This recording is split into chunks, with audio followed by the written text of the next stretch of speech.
ভালো লাগে না। যাই, একটু লোকালয়ে গিয়ে ঘুরে আসি। অনেকদিন হয়ে গেছে মানুষদের জ্বালানো হয়নি।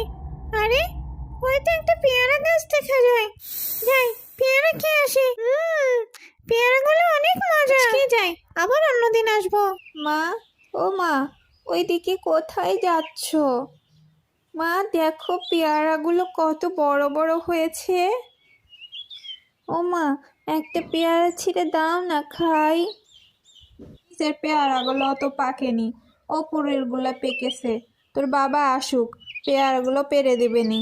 ঠিক আছে মা, বাবা আসলে সবাই মিলে একসাথে খাবো, ঠিক আছে?